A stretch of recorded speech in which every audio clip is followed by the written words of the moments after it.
Assalomu alaykum.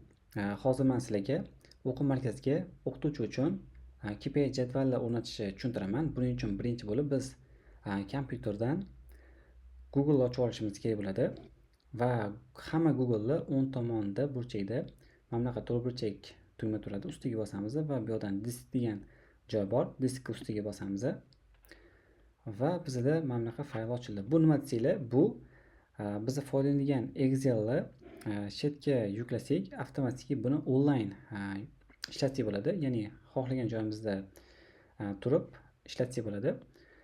Va boshqalar ham shu nimadir harakat bajarsak, o'sha harakat boshqa odamda ham ko'rinib turadi. Ana endi bu yoqqa men tashlagan faylni yuklaymiz. Вот yuklandi. Xo'p, ana endi обновить beramiz va bizga ko'rinadi. Ana endi biz ustiga bosib kiramiz. Birinchi bo'lib ochgandan keyin bitta narsani tushunishimiz kerak. Hozir bu yerda yashil tugma turadi. Bu Microsoft Excel. Google Excel bo'lsa boshqa. Ya'ni ularni Excel boshqa bo'lgani uchun Microsoftdan yuklaganimiz uchun ba'zi funksiyalar yopiq bo'ladi.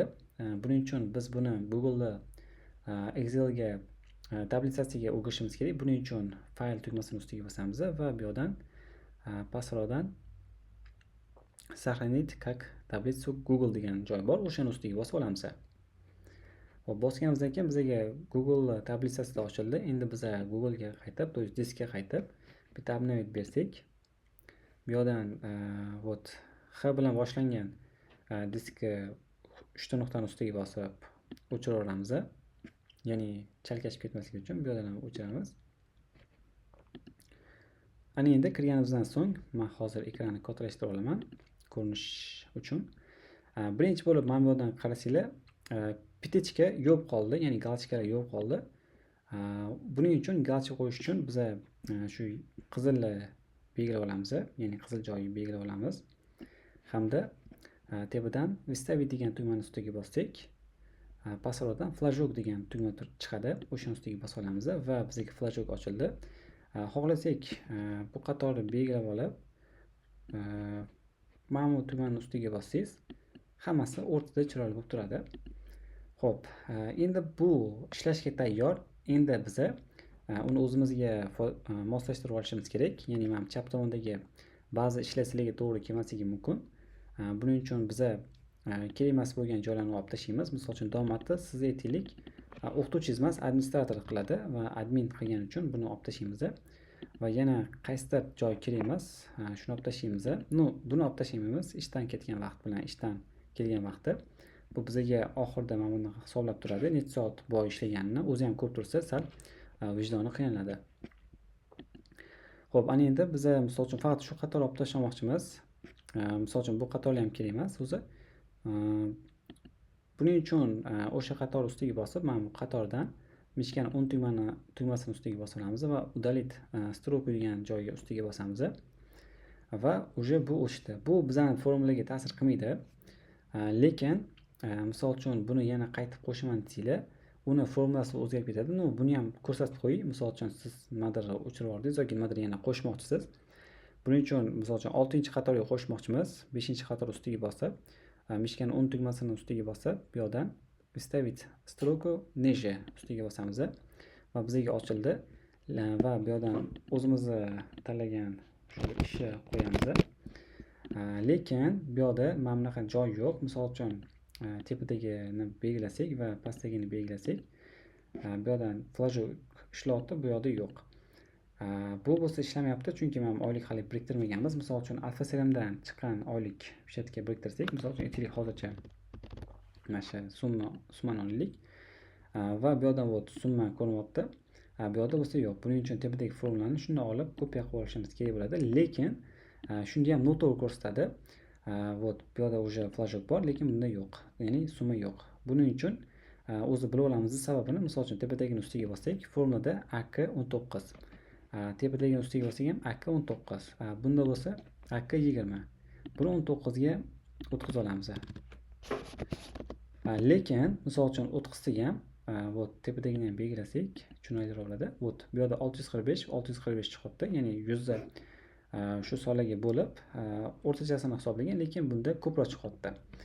Nimaga desanglar, вот yana qaytamiz formulaga. Bu yerdan i3 i12, ya'ni 3 ga 12 bo'lsa, tepadagi ham xuddi shunaqa 3 ga 12. Bunda bo'lsa 4 ga 13 bo'lyapti. Buni biz bo'ygidek to'g'rilab olamiz, ya'ni 3 ga 12 qilib olamiz va ana endi bu bizga to'g'ri ko'rsatyapti. Xo'p, ana endi bu уже tuzatildi. Endi misol uchun o'qituvchiga o'zi oylik berayotganda birinchi bo'lib shu AlphaSelam platformasiga kiramiz va o'qituvchilar bo'limiga o'tib shu o'qituvchini tanlab olamiz va bu yerdan hisobotlar bo'limiga kirib ish haqi hisobotini ustiga bosdik. Bu yerdan shu davrni tanlab shakllantirish bosamiz. Ya'ni AlphaSelamda siz o'qituvchi faqat dars o'tgan, ya'ni dars kelmagan o'quvchilarga bermaydigan haqsiz bo'ladi. Agar siz oylik to'lov rejimingiz oylik emas, kunlik bo'lsa, ya'ni 12 ta dars uchun siz qanchadir pul bersangiz, to есть pul olsangiz o'quvchilardan oylik emas, ya'ni kelsa pul oladigan emas, naproot har 12 ta dars uchun obunani belgilab qo'ygan bo'lsangiz, bu narsa ishlaydi. Ya'ni o'qituvchi kelmagan darslar uchun, to есть o'quvchi qatnashmagan darslar uchun pul olmaydi. Xo'p, oylikda bo'lsa oladi. Xo'p, misol uchun bu hozir tema bo'lgani uchun chiqmayapti, lekin sizda shu yerda o'qituvchini oyligiga chiqib turadi. Siz o'qituvchini KPIga kirasiz va bundan tashqari birinchi o'zi CRM ishlatayotganda maslahat berardim. Birinchi oyligini o'zingiz qo'lda hisoblab oling, ya'ni to'g'ri chiqyaptimi? Misol uchun siz noto'g'ri kiritgan bo'lishingiz mumkin. Bu bo'yicha o'zi alohida bizning darsliklarimiz bor AlphaSelamda. Oylik belgilash bo'yicha. Xo'p, biz qaytamiz va o'sha summani bu yoqqa yozamiz. Misol uchun 1 million qilib qo'yamiz shuni. 1 million o'qituvchi olyapti va avtomatik bu yerdan ishlarni qilsa o'sha oladi. Faqat yana bitta narsa, yakshanba kunlari ish bo'lmasa hammasini belgilab qo'yishini ayting. Ya'ni ish bo'lmagan dam kunlari hammasini belgilab chiqaversin, formula to'g'ri chiqish uchun. Misol uchun yakshanba kunlari belgilab qo'ydi va o'sha oylik chiqyapti sekin-sekin va bu yerdan qo'shimcha unga avans bersangiz, ya'ni qanchadir pul oldindan bersangiz, buni summani yozsangiz, bu yerda avtomatik qoldi, ya'ni siz berishingiz kerak bo'lgan summani hisoblaydi. Misol uchun siz 64 ming o'zi endi ishladi, lekin siz 100 ming so'm bersangiz, o'sha bu yerdan sekin ochiladi. No, hozir biz to'g'ri chiqish uchun ko'proq qatorni belgilab olaylik. Xo'p, misol uchun 225 ming so'm ish haqi oldi, ya'ni bu ishlarni bajargani uchun va avansga 100 ming so'm olyapti. Ya'ni o'zi 1 million olish kerak, lekin siz bergan ishlarni qilmagani uchun bu как siz ishtiraf qilmaysiz. Nabrot o'zi qilayotgan ishlariga yarasha shu pul yig'ib oladi. Shu bo'yicha hisoblaydi va hech qanaqa muammo bo'lmaydi. Ertaga misol uchun faqat dars o'tayotgani uchun emas, darsni sifatli o'tayotgani uchun siz pul to'laysiz unga va avans berasiz va qoldi. Ya'ni siz yana 125 ming so'm berishingiz kerak misol uchun va bu yerdan ish soatlarini bemalol qo'shishingiz mumkin. Kelgan vaqtini yozsa, 10:00 kelsa misol uchun bu yerda 17:00 da ketyapti va yozib qo'ygan ekan, avtomatik bu yerda necha soat ishlayotganligini ko'p turishingiz mumkin bo'ladi va o'zi ham ko'p turishi mumkin. Xo'p, ana endi agar siz to'ppa-to'g'ri qilgan bo'lsangiz va o'sha ishonchingiz komil bo'lsa, o'zgartirmaslikka keyinchalik hamma joyi pustoy qilasiz, ya'ni hammasini yozganlaringizni o'chirib tashlab bu yerdan pustoy qilamiz. Avansni olib tashlaymiz va oylikni olib tashlaymiz. Pastdan keyingi oylikini siz kopiya qilib olishingiz mumkin bo'ladi. Ya'ni endi keyingi oy uchun alohida olasiz. Ya'ni bu oyni har o'chirib yangi oylik yozgandan ko'ra yangi oyga alohida yuritganingiz yaxshi. Misol uchun bu yerda mayda yozib qo'yamiz. Ana endi sizda savol bo'lishi mumkin. Bu faylni mana formulalarni o'qituvchi o'zgartirib qo'ya olmaydimi deyishingiz mumkin. No, o'zgartirib qo'ya oladi agar unda do'sti bo'lsa. Biz hozir undagi do'stni olib tashlaymiz. Misol uchun tepa qismidan mana bu qismni ustiga bosamiz, ya'ni eng chapdagi qism ustiga bosdik. Bu yerdan hammasi belgilanadi va biz kontrol ustiga bosib, ya'ni kontrol ustiga bosib turamiz va o'qituvchi belgilash kerak bo'lgan joylarni tanlab hammasini belgilab olamiz.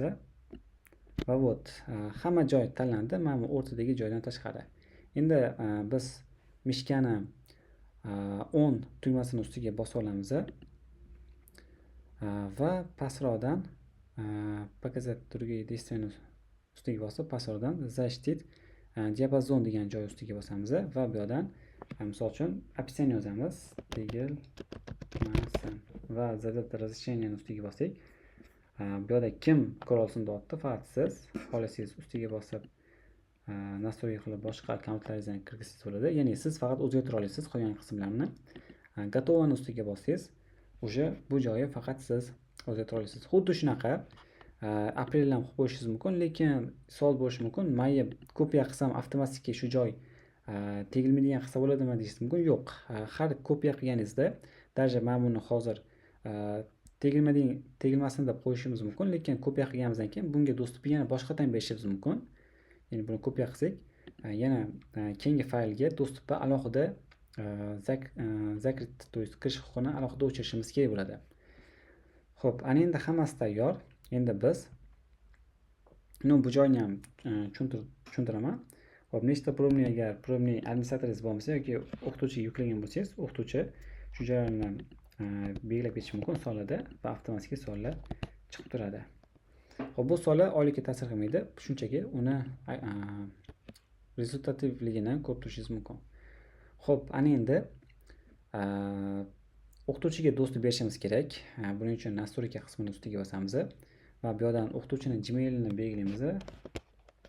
Misol uchun ustoz@gmail.com qilib, uni Gmail'ini tanlab belgilaymiz. Agar men uni Gmail'ini bilmayman, faqat ссылкani unga tashlayman, qolganida bo'lmaydi desangiz, bu yerdan siz настройка доступdan все, у кого есть ссылкani ustiga bosib tanlab olamiz va читатели redakировать, то есть redaktorga o'zgartiramiz, o'zgartiruvchiga, va o'zgartirganimizdan keyin kopiya ссылкani ustiga bosamiz va unga tashlaymiz. Agar faqat unga bermoqchi bo'lsak, shuni tanlab olib, kopiya ссылкani bosib o'qituvchiga tashlasak, faqat o'qituvchiga ko'rinadi. Shuna qilib bu KPI jadvali ishlasak bo'ladi. Ana endi siz bitta o'qituvchiga dostуп berdingiz KPI jadvaliga. Endi qolgan o'qituvchilarga qanaqa dostуп beraman desangiz, buning uchun Google Diskga qaytib olamiz. Вот, hozir bitta o'qituvchi uchun ochildi. Endi o'zimiz uchun bitta papka yaratib olganimiz yaxshi. Bu yerdan aytaylik, o'qituvchi KPI va o'sha papkaga o'qituvchi KPI'ni joylasak bo'ladi. Va ana endi misol uchun bu yerdagi 3 ta nuqtani ustiga bosib, sozdать kopiyani ustiga bossak, kopiya ochiladi va kopiya ochilgandan keyin biz xuddi shu narsani ichiga kirib boshqa o'qituvchiga ham bersak bo'ladi. Shu защитаlarni qilib, ya'ni boshqa ustozlar formani o'zgartira olmasligi uchun, hamda buni nomini o'zgartira olsak bo'ladi. O'zimiz adashib ketmaslik uchun, misol uchun kopiyani o'chirib tashlaymiz va bu yerdan Javohir deb sarhind qilib, keyingisini ham nomini o'zgartirib qo'yib ketsak bo'ladi. KPI jadval bo'yicha ishlangan videomiz shu yerda o'z nihoyasiga yetadi. Agar sizda qo'shimcha savol bo'lsa, menejerlarimizga bersangiz bo'ladi. Hammaga rahmat, sog' bo'linglar.